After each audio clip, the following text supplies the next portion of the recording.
In an effort to ease a human rights disaster in Libya, the European Union, United Nations and African Union have agreed to an emergency plan to dismantle people smuggling networks and repatriate stranded migrants. EU and African leaders held high-level talks at the 5th African Union-European Union Summit in Abidjan, Ivory Coast on Wednesday. Images broadcast by CNN earlier this month appearing to show migrants auctioned off as slaves by Libyan traffickers have sparked outrage in Europe and anger in Africa.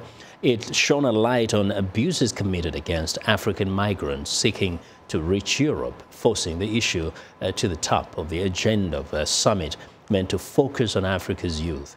EU countries, meanwhile, agreed to finance the repatriation of migrants from Libya, a process that is already being organized by the International Organization for Migration. The atrocious recent images of migrants sold in Libya remind us of the urgency to act. Migration presents challenges but also opportunities when it comes to development, promotion of decent work, and strengthened collaboration. All countries have the right and obligation to control their borders in a responsible and sovereign way. But they must do it with fully respecting international law for refugees and human rights of refugees and migrants. Now, the leaders announced that they would set up a special task force to help protect migrants, notably those detained in conflict-torn Libya. Burkina Faso's Foreign Affairs Minister has already recalled his ambassador from Libya, saying it is unacceptable to have slaves in this 21st century. Libya is the primary departure location for mostly African migrants attempting to enter Europe. Now, for more on the EU-Africa Summit, journalist Leanne de Bassompierre joins me live via Skype from Abidjan. Leanne, the conference, the summit is over. They have come up with this, what looks like a belated emergency plan. Give us a little bit more details on what exactly they plan to do.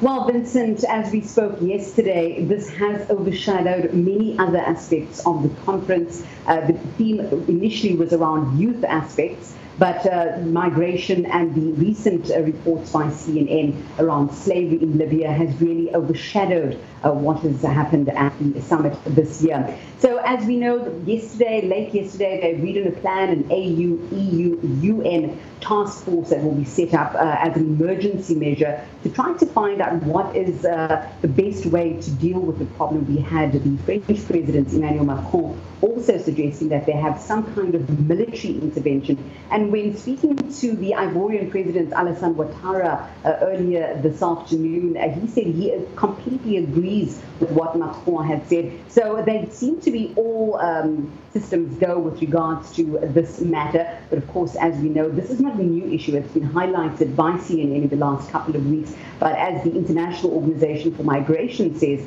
this has come out in a report that they have released in April already. And they have been repatriating migrants voluntarily since the beginning of the year, and in fact 13,000 or so more. So now the plan is to accelerate that process, to find more people that they can do so voluntarily. We have specific governments, Nigeria, Morocco, Ivory Coast, Cameroon coming on board as well. Morocco, in fact, saying that they are offering planes as well to get more people to come back to the different countries where they are from. Now we heard someone like the President Muhammadu Buhari of Nigeria saying he's going to do everything, especially through economic development, to bring Nigerians back to Nigeria. What amount of time was spent discussing about what African countries must do in the first place to stop people from leaving the countries because of hardships?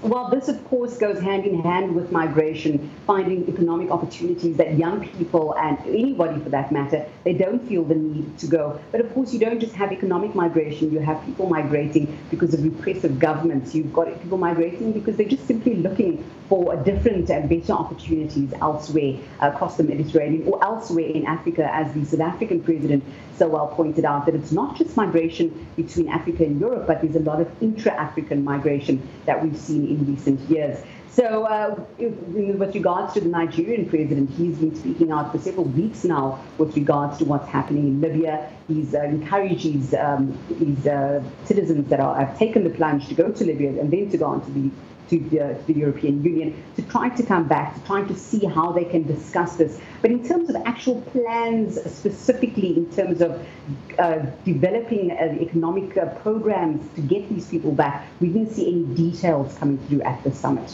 Vincent? Now that the youth were expecting this summit to focus so much on, development, technology, and so on and so forth, what has been the reaction? Now, the conference seemed to have been overtaken by something else.